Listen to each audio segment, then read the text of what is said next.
Yo, Chuggalos, your buddy SFIL here. Still day 16, still the same seat, still the same Christmas tree, mini Christmas tree. This little bonus for you. I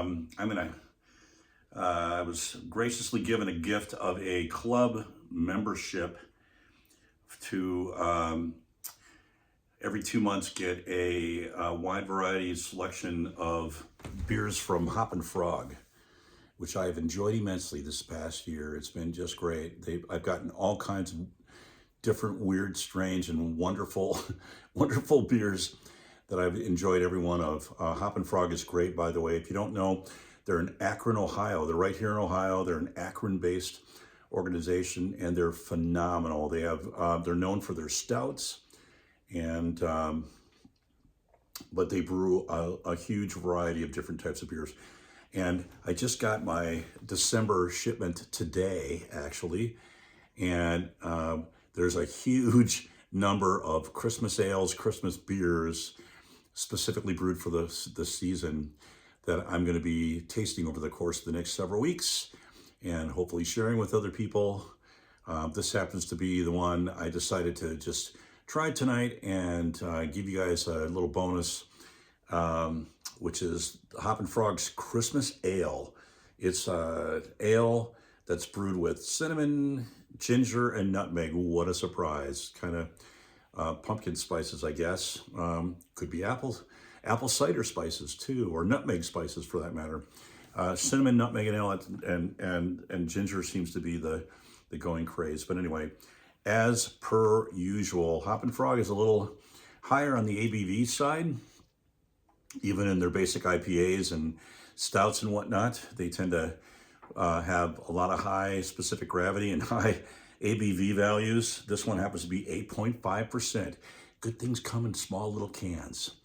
They also sent a tall boy version of this that's the same exact ale, but it's barrel aged. So looking forward to trying that. I'll probably try that in about a week or so.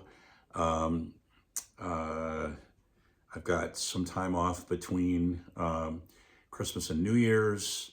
I had some, I may be now working, but in any event, whether I'm working or not, I will be drinking some Hoppin Frog to catch up. But anyway, I thought I would just introduce you guys to this. I've loved the last year. It's been like a year-long beer advent calendar for me, a Hoppin Frog advent calendar, if you will, but it's been really wonderful. So I'm gonna pop this baby open and give it a quick squiz for you guys. 3, 2, 1. Booyah! A booyah. Let's see. Oh, it's got a lovely, lovely amber color to it, doesn't it? Actually, almost a brown ale. Well, it's... Here, let's take a look. Let's see. Let's get into the light. Go to the light. Go into the light.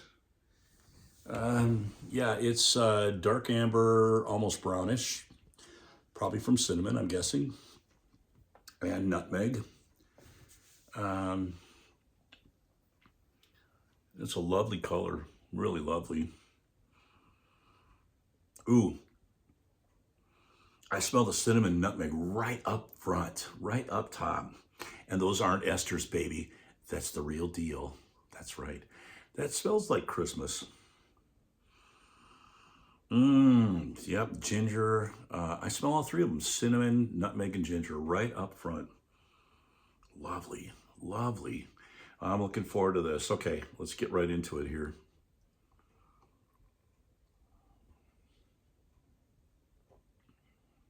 Oh, wow. That tastes great.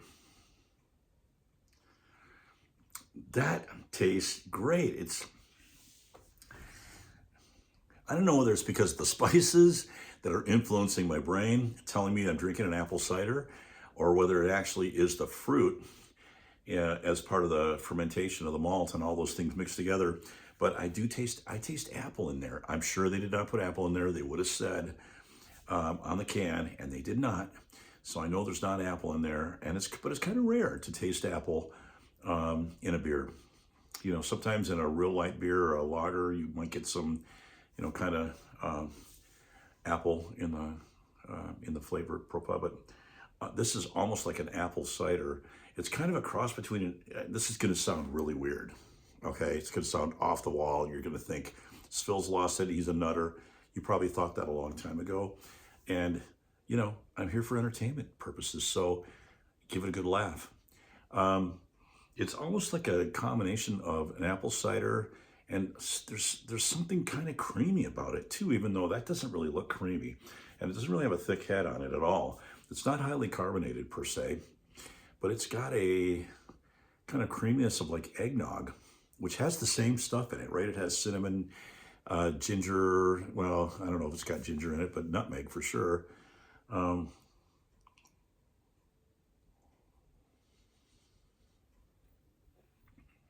This is still fairly cold. I'm guessing that as it warms up a little bit, it might have been open up a little bit more, but oh, that's lovely. That's lovely. That's another Hoppin' Frog badge of excellence right there. It's just, the hits just keep on coming. They just do. If you're open to it, I can say this from personal experience now. I've had the pleasure of having been led to and gently persuaded over time to open up my heart and open up my mind to sours. And now that I have, wow, there's a whole different world out there. And it continues to happen. I mean, there's brewers all over the place are experimenting and trying new things. And we're seeing great things come out of American brewery, especially, you know, just even in Ohio, even locally here in Dayton. But in Ohio generally, there's just great things happening in the brew world. So you got to stay open to all of it and just stay open and let yourself experience it, you know.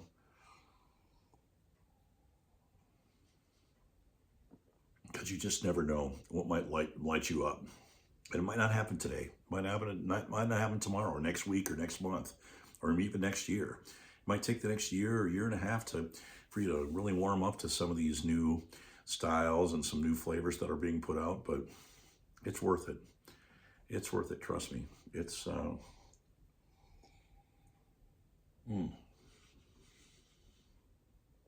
that is lovely. It's like half beer, half apple cider. It is great. I really enjoy this. It's really good. It's not a sour at all.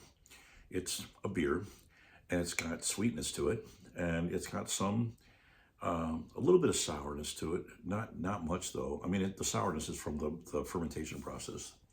So it'd be like a normal, you know, average sourness for average beer would be about what you'd be expecting out of this Hoppin' Frog Christmas Ale.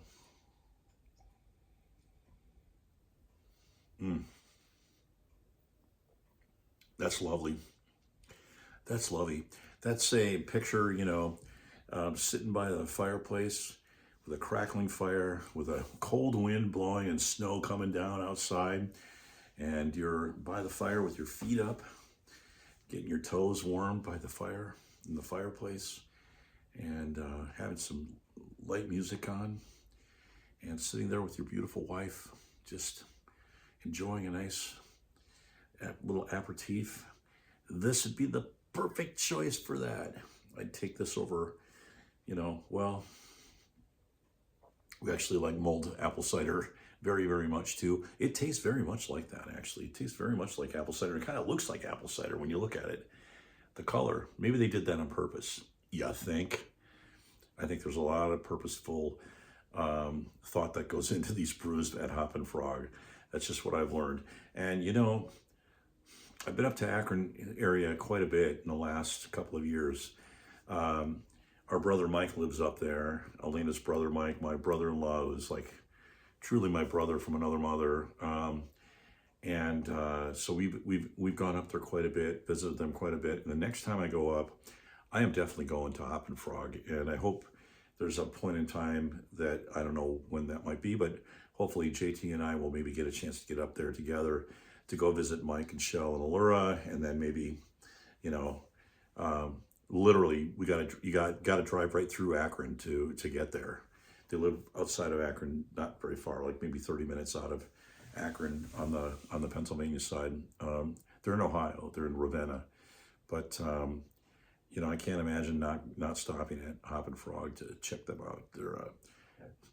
So if you haven't had a Hoppin' Frog beer, you've never tried them, or maybe you've tried one before, but you don't remember them. I'm just telling you, it's worth your while to go out and check them out, right? If you like stouts, they're crazy good stouts. They come back from these national, international beer festivals every year, winning 4 or 5 different stout medals all the time. They have imperials, they have double, triple stouts, they have barley wines. They're really good at barley wines too, as you might imagine. Just all kinds of great things. They've got an IPA that they just sent in this shipment that I'm looking forward to trying. They have lagers. They have a lager I have in there that I haven't drank yet from the last time around, which was in, I don't know, I'm trying to remember, JT, I'm sure it was October. I mean, obviously at this point, that I haven't even gotten to yet. They make some amazing shandies. Now, my understanding of a shandy, the first shandy I ever had was when I was a student in college, and I was at school in England, and I had a shandy, and their idea of a shandy was you take a lager, you take some 7-Up, and you put some 7-Up in the lager, and you have a bubbly, sweet lemon lime beer. Yep, that was a shandy. That's like the English shandy, right? But shandy's a whole new art form now, and you gotta go to Hoppin' Frog. They've got some crazy shandies that are delicious. I had I think a week and a half ago, maybe 2 weeks ago, I had a blueberry shandy that they had, and it was mind blowing. It was so good. It was like a thick blueberry juice that just it was great. It was almost like a slushy, but it was lighter than that. Kind of like the sour we had last night with the Black Raz from Branch and Bone. It was similar to that. It was not a sour, a little sweeter than that, but it was so good. And I have now in this shipment, I have a cranberry shandy. I've still got a California shandy that they call, and I think that's lemon and orange, I think maybe. They've got like every flavor you can imagine of shandy that they brewed into the beer, and they're all mindless. They're not as slushy as 450 North.